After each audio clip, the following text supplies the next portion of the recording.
Hello guys, तो कैसे हैं आप सभी। तो आज की कहानी शुरू करने से पहले अगर आप मेरे चैनल पे न्यू हैं तो प्लीज़ उसे सब्सक्राइब ज़रूर कीजिएगा। तो आज की कहानी शुरू करते हैं। भैया, यह आपके जैसे तो बिल्कुल भी नहीं है। बहू, ओ बहू, सुनैना जी ने अपनी बहू सिया को आवाज़ दी। तो सिया ने कहा, हाँ मम्मी जी। तो सासू माँ ने कहा, अरे आज तुम्हारे पापा शाम की चाय के साथ दाल की पकौड़ी बनाने की कह कर गए हैं। तो सिया कहती है, ठीक है मम्मी जी। तो सासू माँ कहती है, सुन, थोड़ा पोहा भी बना लियो, नहीं तो तेरी लाडली ननंद रानी कहेगी भाभी मैं इतना ऑयली नहीं खाऊंगी। तो सिया कहती है, ठीक है मम्मी जी। और रात के खाने में क्या बनाऊं। तो सासू माँ कहती है, थोड़े सूखे आलू, दाल और चावल बना लियो। तो सिया कहती है, ठीक है मम्मी जी। फिर सासू माँ पूछती है, मेरा लाडला पोता नमन उठा या नहीं सोकर अभी तक। तो सिया कहती है, नहीं मम्मी जी, अभी तक सो रहा है। इतने सिया चाय की तैयारी कर लेती है कि पापा जी और अमर फैक्ट्री से आते ही होंगे। इतनी देर में नमन भी उठकर रोने लगता है। तो वह उसे लेकर अपनी सासू माँ सुनैना जी के पास आती है और कहती है, मम्मी जी आप इसे पकड़िए, मैं इसकी दूध की बोतल लेकर आती हूँ। तो सासू माँ कहती है, ठीक है वो। यह है सिया का परिवार, जिसमें सास ससुर, एक ननंद रानी, पति अमर, बेटा नमन जो अभी 10 महीने का ही है, और सिया की शादी को 4 साल हो गए हैं। वह बहुत खुश है अपने परिवार में। बस अमर की एक बात उसे बहुत बुरी लगती है कि वह उसे मायके नहीं जाने देता। ऐसा नहीं है कि अमर को सिया के मायके वालों से कोई परेशानी है, बस अमर का यह मानना है कि शादी के बाद ससुराल ही लड़की का घर है। कभी किसी खास मौके पर ले भी जाते हैं तो अपने साथ लेकर जाते हैं और 1-2 घंटे में सिया को वापस साथ में ही ले आते हैं। ना मम्मी ना भाई वह किसी के पास में नहीं बैठ पाती है, ना उनसे कुछ बातें कर पाती, क्योंकि साथ में अमर जाता है तो सब उसी की खातिरदारी में लगे रहते हैं। शुरू शुरू में सिया के भैया उससे मिलने उसके ससुराल आ जाते थे। कहते, सिया हरियाणा गया था, तुम्हें वहाँ की गाजर की बर्फी बहुत पसंद है ना, इसलिए देने आ गया। तो अमर कहते थे, तुम्हारे भैया को क्या लगता है कि तुम हमसे कुछ लाने के लिए कहोगी तो क्या हम तुम्हें गाजर की बर्फी नहीं खिला सकते। तो सिया कहती, अरे ऐसी कोई बात नहीं है। पर फिर भैया थोड़ा बहुत बातों को समझने लगे और उन्होंने सिया के ससुराल आना कम कर दिया। अमर को कितनी बार समझाया कि बेटियों को मायके का मोह होता है, वहाँ की हर चीज़ का स्वाद उन्हें बचपन में पहुँचा देता है, पर इस मामले में तो अमर अपनी मम्मी की भी नहीं सुनते थे।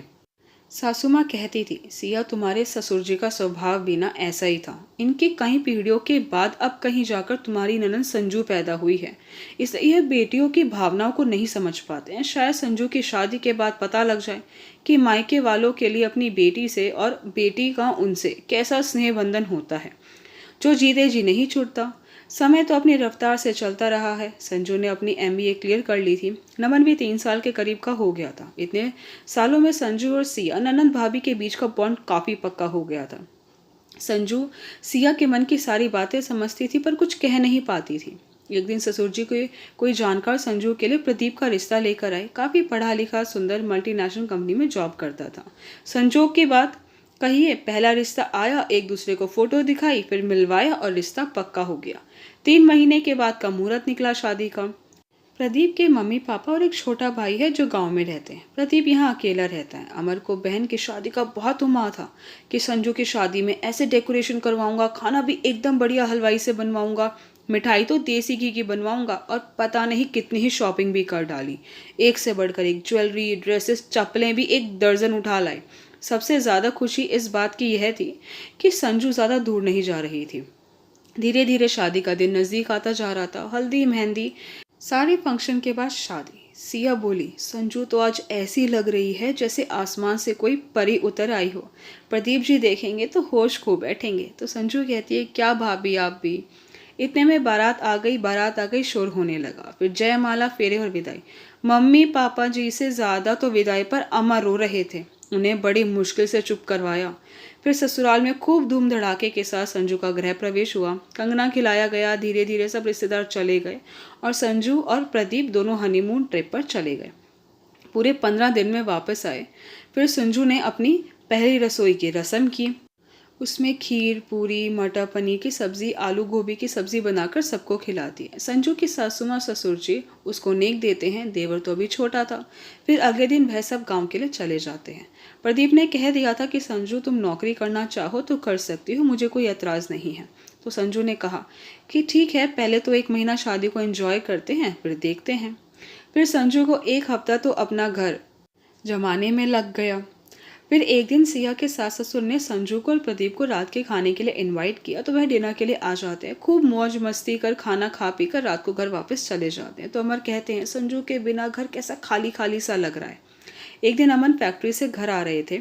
आज पापा जी अमर के साथ फैक्ट्री नहीं गए थे, तो अमर को फ़ोन कर कर कहते हैं अमर आज बारिश हो रही है, अच्छा मौसम है, एक काम करना, आते हुए देसी घी की कचौड़ी और जलेबियाँ ले आना। तेरी मम्मी और सिया का खाने का बहुत मन हो रहा है। तो अमर कहता है ठीक है पापा। वह अपने लिए सब पैक करवाता है, तो सोचता है संजू की तो यह फेवरेट है, तो सोचता है 2 दिन तक पेट भर कर खा लेगी। तो वह कुछ कचौरियाँ और जलेबी उसके लिए भी पैक करवा कर सोचता है बस 15 मिनट का ही तो फ़र्क पड़ेगा। और वह संजू के घर पहुँच संजू को फ़ोन करता है कि नीचे आ जा, मैं तेरे लिए कुछ लाया हूँ। तो वह कहती है नहीं भैया आप ऊपर आ जाइए ना। तो वह कहता है नहीं देर हो रही है, पापा घर पर इंतज़ार कर रहे हैं। संजू जल्दी से नीचे आ जाती है, तो अमर उसे कचौरी जलेबी दे देता है। कहता है सबके लिए लेकर जा रहा था तो सोचा तुम्हारे लिए भी ले आऊँ। तो संजू कहती है थैंक यू भैया। तो अमर कहता है जल्दी खा लेना नहीं तो ठंडी हो जाएगी। तो संजू कहती है हाँ भैया बस प्रदीप आने वाले हैं, फिर दोनों साथ में खा लेंगे। फिर अमर कहता है ठीक है, और वह अपने घर की तरफ चल पड़ता है। घर पहुंचता है तो पापा पूछते हैं क्या बस ज़्यादा भीड़ थी क्या। तो अमर कहता है हाँ पापा भीड़ तो थी, और कुछ मैं सबके लिए खाने के लिए ले रहा था, तो सोचा संजू को भी पसंद है तो उसके घर भी पकड़ा आया। अभी तक तो चटकारे ले लेकर खा रही होगी। सिया सबके लिए चाय बनाती है, सब मिलकर खाते हैं। फिर सिया रात के खाने की तैयारी में लग जाती है। अमर नमन के साथ खेलने लगता है। मम्मी पापा अपने कमरे में आराम से टीवी देख रहे थे। अमर ने सोचा एक बार पूछ तो लूँ कि उसने खाया कि नहीं। तो अमर संजू के पास फ़ोन करता है और पूछता है और संजू क्या कर रही है। तो संजू कहती है कुछ नहीं भैया रात का खाना बना रही हूँ। तो अमर ने पूछा क्यों, जो मैं लाया था वह तुमने पेट भर कर नहीं खाया, कम रह गया क्या। तो संजू कहती है नहीं भैया बहुत सारा था, पर प्रदीप के साथ उसके कुछ दोस्त और उनकी पत्नी साथ में आ गई। तो प्रदीप ने कहा अब घर में नाश्ता रखा है तो बाज़ार से लाकर क्या करूँगा, उसने वह सब नाश्ते में लगा दिया। फिर संजू कहती कि कोई बात नहीं भैया मैं फिर कभी खा लूँगी। तो अमर कहता है ठीक है कोई बात नहीं, पर अमर को बहुत गुस्सा आता है। तो सिया पूछती है क्या हुआ। तो अमर कहता है अरे इस प्रदीप को बिल्कुल भी अक्ल नहीं है। तो सिया ने कहा अमर वह आपके जीजा जी हैं, इस घर के जवाई हैं। तो अमर कहता है अरे है तो क्या, अरे इतने मन से गर्मा गर्म जलेबी और कचौरी देकर आया था, उसकी फेवरेट है, पर सारी अपने दोस्तों को खिला दी, ऐसे भी कोई करता है क्या। तो सिया कहती है अमर यह उन दोनों की आपस की बात है। और उस दिन तो अमर बिना रात का खाना खाए गुस्से में ऐसे ही सो जाते हैं। फिर तो पता नहीं अमर प्रदीप से चिढ़ने लगते हैं कि कभी अकेले नहीं आने देता संजू को। अरे मैं अपनी बहन से मन की 2 बातें ना कह सकता हूँ ना उसकी सुन सकता हूँ, इतने यहाँ रहता है बस इसी की खातिरदारी में लगे रहो। सिया सब समझ रही थी, उसे अमर के लिए दुख भी बहुत हो रहा था, पर मन के किसी कोने में यह भी था क्या तुमने कभी किसी की भावना समझी है, जो तुम्हारी पत्नी है वह भी तो किसी की बहन है। अब तो अमर को प्रदीप पर कई बार गुस्सा आ जाता है। एक बार अमर का एक दोस्त वृंदावन गया हुआ था, तो अमर ने कहा वहाँ के पेड़े ना मेरी बहन को बहुत पसंद है, ऐसा करना 2 किलो ले आना, कुछ हम रख लेंगे कुछ उसके वहाँ भिजवा दूंगा। तो उसका दोस्त कहता है ठीक है, और 3 दिन बाद वह वृंदावन से पेड़े ले आता है। तो अमर सोचता है मुझे तो आज कुछ ज़रूरी काम है, देर हो जाएगी, तो वह एक जानकार के हाथ संजू के घर पेड़े भिजवा देता है। और वह उस दिन संजू से फ़ोन कर कर पूछना भूल जाता है कि पेड़े कैसे लगे। फिर अगले दिन फ़ोन करके पूछता है और संजू कैसे लगे पेड़े। तो संजू कहती है भैया वहाँ के तो पेड़े हमेशा ही अच्छे होते हैं, पर इस बार मैं खा नहीं पाई। वो प्रदीप के ना कोई जानकार गांव जा रहे थे, तो यह बोले समझाने की मिठाई का स्वाद अलग ही होता है, माँ पापा का कभी काम ही नहीं पड़ता, दूर रहते हैं, इसलिए उन्होंने वह पेड़े गाँव में भेज दिए। यह सुनकर अमर को एकदम से गुस्सा आ जाता है और कहता है कि प्रदीप को कुछ सोचना चाहिए कि इसके भाई ने कितने प्यार से भेजे। तो संजू को भी गुस्सा आ जाता है। कहती है भैया यह मुझे किसी चीज़ के लिए मना नहीं करते, जो आप भेजते हो इतने मान से ले लेते हैं। वह आपकी तरह अपने ससुराल वालों का अपमान नहीं करते, ना ही मुझे कभी मेरे मायके आने से रोकते हैं। पर एकदम से संजू रोने भी लगती है कि भैया सॉरी सॉरी, मेरे मुंह से पता नहीं अनजाने में कैसे ये बात निकल गई, मैं आपका दिल नहीं दुखाना चाहती थी। तो अमर कहता है ठीक है मेरी बहना, ठीक है कोई बात नहीं, आगे से मैं तुम्हारे प्रदीप के बारे में कुछ नहीं कहूँगा, ठीक है। फिर फ़ोन रख कर सोचता है कि संजू बात तो सही कह रही थी, उसने भी तो सिया को कभी उसके मायके नहीं जाने दिया। जब उसका भाई आता था तो मैं भी तो मुंह बनाता था, पर अब से वह सिया को मायके जाने से नहीं रोकता है। और दूसरी तरफ सिया भी अपनी ननद को दुआएं दे रही होती है कि देर से ही सही पर अब उसे भी अपने मायके जाने को मिलेगा।